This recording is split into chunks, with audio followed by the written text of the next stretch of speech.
রোপণ করতে পারি নাই।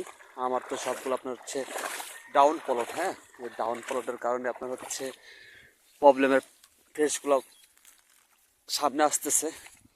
তবে আবারও পানি কমতেছে, তবে চেষ্টা করা যায় কতটুকু কী হয়। হ্যাঁ, অবশ্যই আপনারা বুঝতে পারবেন, বিশেষ করে এইবার। হ্যাঁ, এইবার যতটুকু মানে প্রবলেম ফেস করা লাগতেছে, প্রবলেমের যা শেষ নাই। মানে ভারী বর্ষণ, একদিকে বৃষ্টি, এবার প্রকৃতির কূলে হ্যাঁ যে প্রবলেমটা দেখা যাইতেছে তা একেবারে একেবারে অন্যরকমের। হ্যাঁ, যা হচ্ছে বিশেষ করে এই প্রভাবটা আমার উপর দিয়েই অনেকটা বেশি মাত্রায় আপনার হচ্ছে পার হইতেছে। হ্যাঁ, তো মানে ফিল্ডের মাঝে যে আমার যে চারা রোপণের যে আপনার হচ্ছে মানে বেতন রাখা ছিল। হ্যাঁ, তো প্রায় অনেকটা প্রায় শেষের দিকে, তো ওখানে যাইতেছি যে কি অবস্থা, এখনো কতটা পর্যন্ত চারা রয়েছে। হ্যাঁ, এখনো তো প্রায় 2 একরের মতো আপনার হচ্ছে জমি রোপণের মানে বাকি আছে। অতিরিক্ত ভারী বর্ষণ আর বৃষ্টির কারণে আপনার হচ্ছে সেগুলো রোপণ করতে পারি নাই। আমার তো সবগুলো আপনার হচ্ছে ডাউন প্লট। হ্যাঁ, এই ডাউন প্লটের কারণে আপনার হচ্ছে প্রবলেমের ফেসগুলো সামনে আসতেছে।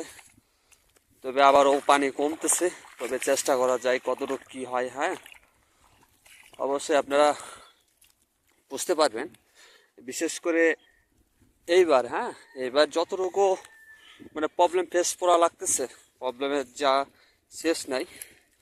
মানে ভারী বর্ষণ, একদিকে বৃষ্টি, আর আমার হচ্ছে ডাউন যে প্রজেক্ট প্লটগুলো আছে। হ্যাঁ, আমার হচ্ছে যে চারাগুলো আছে এগুলো চারা আপনার হচ্ছে লাগাল পায় না। হ্যাঁ, এমন তো অবস্থা। তো আবারও একটু চেষ্টা করতেছি ওইগুলো চারা দিয়ে আপনার যতটুকু হয়।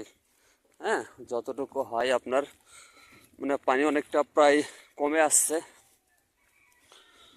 তো দেখা যাক এই চারা দিয়ে কতটা মানে ফসলি জমি লাগাইতে পারি।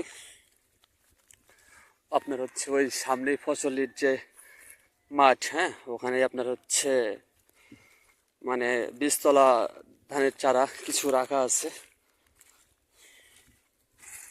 অনেকটাই কঠিন। হ্যাঁ, এই সময়টাতে আপনার হচ্ছে যে পরিমাণে কোনো এর আগের বারও বৃষ্টি হয়েছে বা বর্ষাকাল পার হয়েছে, তবে এরকমটাতে না। হ্যাঁ, আপনার হচ্ছে এইবারটাতে যে পরিমাণে বর্ষণ, যে পরিমাণে বর্ষণ মানে ধারণার সব কিছুই বাহিরে।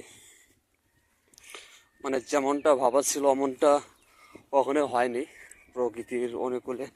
আর এটা বলাও যাবে না যে প্রকৃতির দুর্যোগে কেমনে কি হবে না হবে। হ্যাঁ, আপনার হচ্ছে একেবারে অনেক পর্যায়ে কিন্তু চলে গেছে।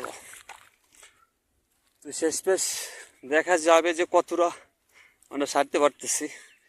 আর বিশেষ করে আপনার হচ্ছে ফিল্ডে কিন্তু প্রায় ধান লাগানো হয়ে গেছে। হ্যাঁ, আমার ক্ষেত্রে।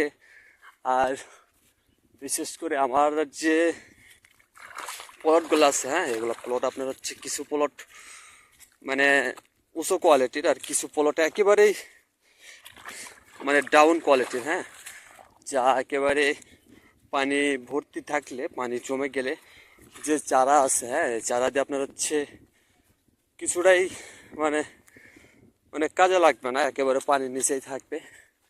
তার ভিতর থেকে যতটুকু বোঝা যায় আপনার হচ্ছে একেবারে অনেকটাই অন্যরকম কোয়ালিটির। হ্যাঁ, তার ভিতর থেকে আপনার হচ্ছে এই যে এতটুকু আপনার হচ্ছে চারা রয়েছে। আপনার হচ্ছে বাকি যতটুকু দেখা যায় এতটুকু, তবে এতটুকু দিয়েও হবে না মনে হয়। মানে অনেকটাই অন্যরকম। এতটুকু আপনার হচ্ছে পাশের যে চারা প্রায় 2 একরের মতো জমি আপনার হচ্ছে পড়েই রয়েছে কিন্তু। হ্যাঁ, মানে সবগুলো হচ্ছে ডাউন প্রজেক্ট আর ডাউন প্লট।